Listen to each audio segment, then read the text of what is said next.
السلام علیکم ورحمۃ اللہ وبرکاتہ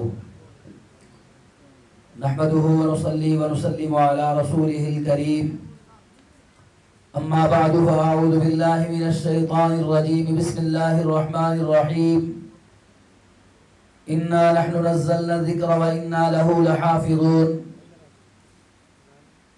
اللہ رب العالمین نے قرآن مجید کو نازل فرمایا اور قرآن مجید کی حفاظت کا ذمہ بھی خود ہی لیا،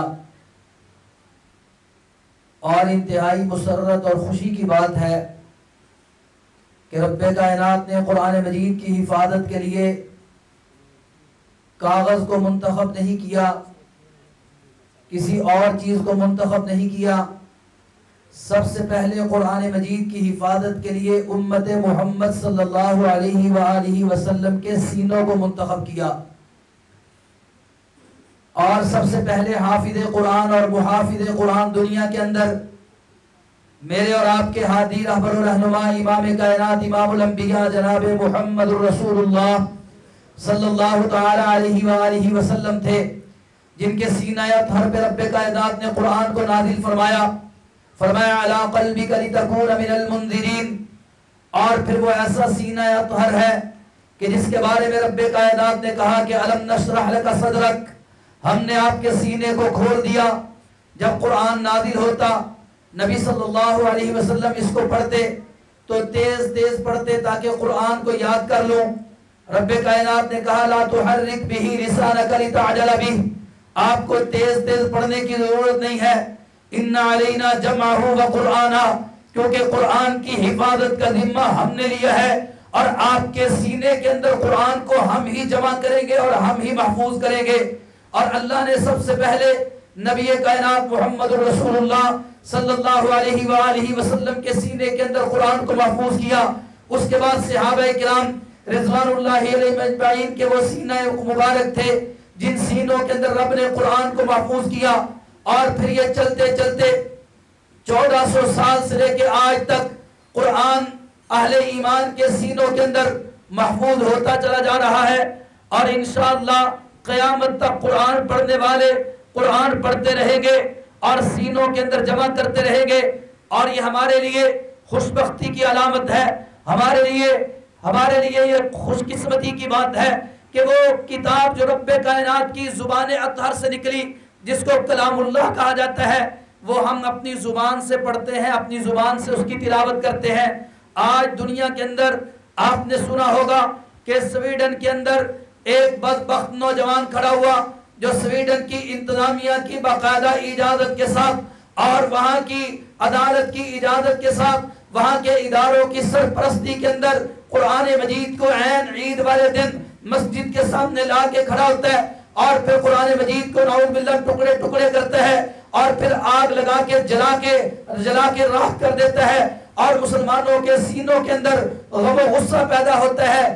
اور یہ کوئی ایک واقعہ نہیں، اس سے پہلے بھی آپ چلے جائیں، ٹیری جونز نے امریکہ کے اندر باقاعدہ اپنے چرچ کی عدالت کے اندر قرآن مجید کے خلاف مقدمہ چلایا، اور پھر اس نے قرآن کو دہشت گرد کتاب کہہ کے اس کو جلانے کی کوشش کی، پوری دنیا کے میڈیا کے سامنے اس کو آگ لگائی گئی، تیل کے ڈرموں کے اندر رکھا گیا۔ اس سے پیچھے چلے یہ گوانتا ناموں کے اندر امریکی فوجیوں نے قرآن مجید کو نعوذ باللہ ٹیشو پیپر کے طور پر اس کے اوراق کو استعمال کیا، بلکہ بات پیپر کے طور کے اوپر اس کے اوراق کو استعمال کیا گیا۔ اس کی وجہ کیا ہے؟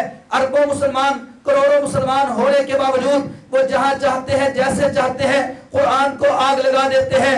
میرے محترم بھائیوں، یہاں پر ایک بات تو یاد رکھنے والی ہے، یہ ساری دنیا کے قرآن مجید کے مصاحف بھی جلا دیں، رب کعبہ کی قسم قرآن کو ختم کر سکتے اور مٹا سکتے، کیونکہ یہ قرآن ہمارے سینوں کے اندر موجود ہے۔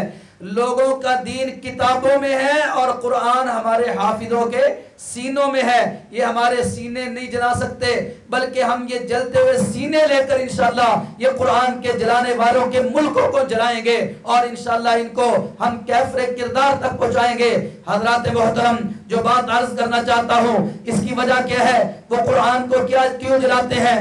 دو باتیں عرض کر کے بات ختم کرتا ہوں۔ سب سے پہلی بات تو یہ ہے، قرآن مجید کے اندر رب کائنات نے یہ تحذیر رکھی ہے کہ قرآن کو جو بھی پڑھتا ہے سچے دل کے ساتھ پڑھتا ہے، خلوص کے ساتھ پڑھتا ہے، اپنے دل سے حسد بغض عداوتیں کینے ختم کر کے پڑھتا ہے، غیر جانبدار ہو کے پڑھتا یا سنتا ہے، اس کی زندگی کے اندر انقلاب آ جاتا ہے۔ قرآن تو ایسی پرتاثیر کتاب ہے، نبی کریم رؤوف الرحیم صلی اللہ علیہ وسلم بیت اللہ کے اندر داخل ہوتے ہیں، بیت اللہ کے اندر داخل ہو کے کیا دیکھتے ہیں؟ بیت اللہ کے صحن کے اندر بڑے بڑے چودھری، بڑے بڑے سردار مکے کے مشرک موجود ہیں۔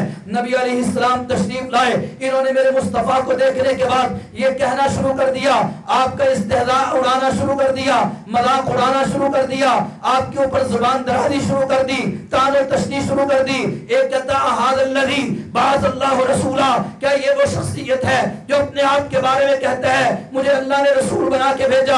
ذرا ان کے ٹوٹے جوتے تو دیکھو، ان کے بکھرے بال تو دیکھو، ان کے پھٹے پرانے کپڑے تو دیکھو۔ لولا رجل من القریتین عظیم، رب کائنات کو مکہ اور طائف کی دو بڑی بستیوں میں سے کوئی بڑا انسان نہیں ملا کہ جو قرآن جس پہ نازل کیا جاتا، جس کو نبی بنایا جاتا، جس کے سر پہ تاج ختم نبوت سجایا جاتا۔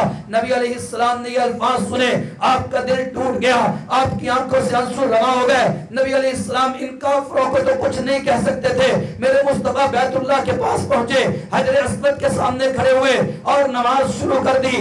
اللہ اکبر کہہ کے ہاتھ باندھے، سورۃ الفاتحہ کی تلاوت کرنے کے بعد اونچی آواز سے والنجم اذا ہوا ما ضل صاحبکم وما غوا وما ينطق عن الهوى ان هو الا وحی یوحى علمه شدید القوى ذو مرة فاستوى وهو بالافق الاعلى ثم دنا فتدلى فكان قاب قوسين او ادنى فاوحى الى عبده ما اوحى۔ میرے مصطفیٰ نے سورۃ النجم کی تلاوت شروع کی، جب جیسے جیسے مصطفیٰ کی آواز بلند ہوتی گئی کافروں کے قہقہے رک گئے، ان کی آوازیں خاموش ہو گئی، ساکت اور منجمد ہو گئے اور کان قرآن کی تلاوت پہ لگ گئے، سارے خاموشی کے ساتھ قرآن سنتے جا رہے ہیں اور محمد رسول اللہ صلی اللہ علیہ وسلم پڑھتے جا رہے ہیں۔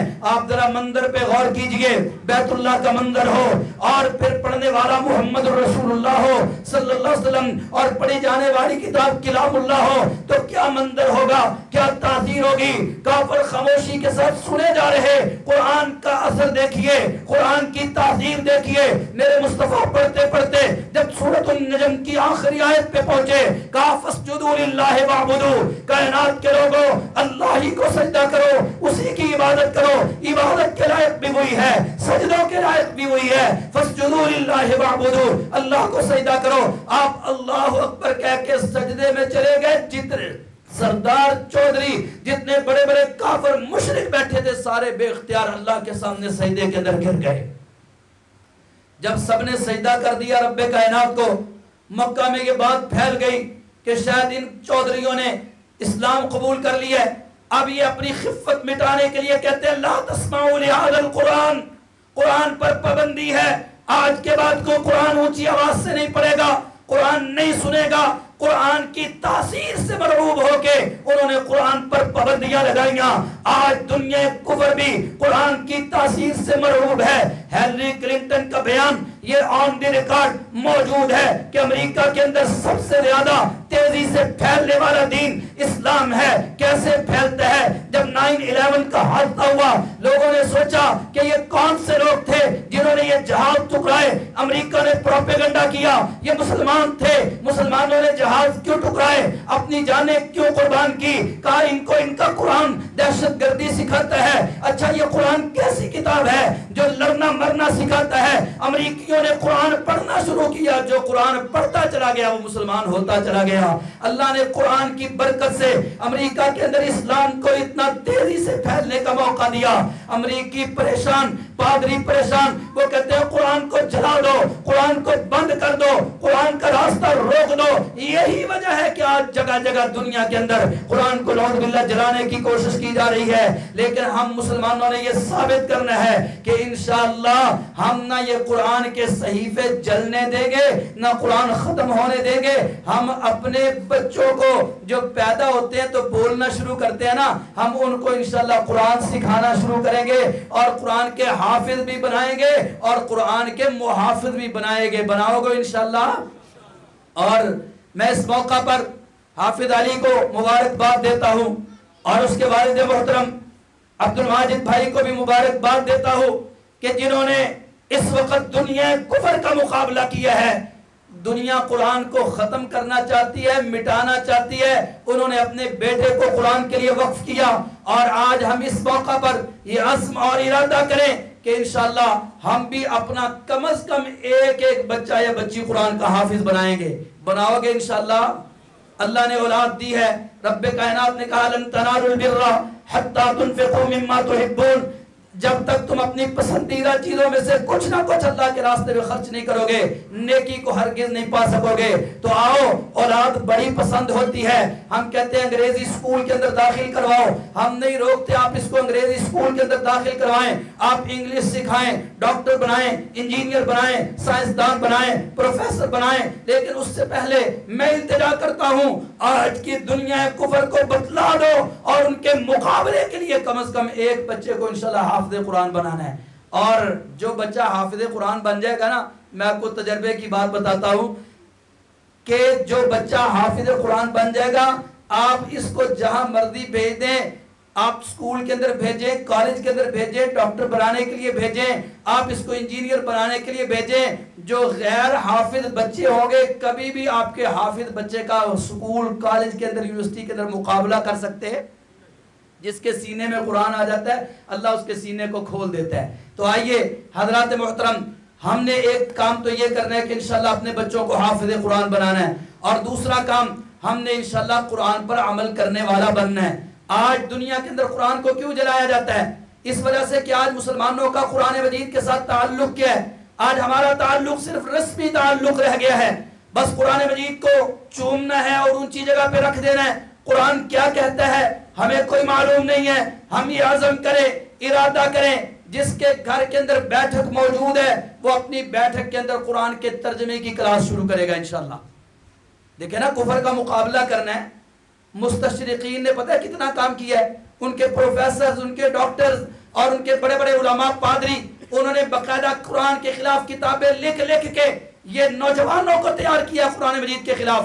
ہم انشاءاللہ اپنے معاشرے کے اندر قرآن کے ترجمہ اور فہم کو عام کریں گے، اور انشاءاللہ مساجد کے اندر ترجمہ قرآن کلاس ہوگی، اور اسی طرح ہمارے گھروں کے اندر، بیٹھکوں کے اندر، جہاں بھی کوئی جگہ ملتی ہے وہاں پر ترجمہ قرآن کلاس شروع کریں، اور یہ عزم اور ارادہ کریں کہ قرآن جو پیغام لے کے آیا ہے ہم اس قرآن کو پہلے، اس پیغام کو اپنی ذات پہ، اپنے گھر پہ نافذ کریں گے، اور پھر اپنے معاشرے کے اندر، پاکستان کے اندر انشاءاللہ قرآن کا قانون نافذ کریں گے۔ آپ پاکستان کے اندر قرآن کا قانون نافذ کر دیں، یہاں کی غربتیں بھی مٹ جائیں گی اور کافر بھی تہر جائیں گے۔ آئیے حضرات محترم، قرآن مجید کے ساتھ تعلق جوڑیے، وہ تعلق جو محمد رسول اللہ اور صحابہ کرام رضوان اللہ اجمعین کا تھا۔ اللہ رب العالمین ہمیں توفیق عطا فرمائے اور ہم سب کو قرآن کے حافظ بھی بنائے اور قرآن کے محافظ بھی بنائے۔ آمین وما علیہ الا البلاغ المبین۔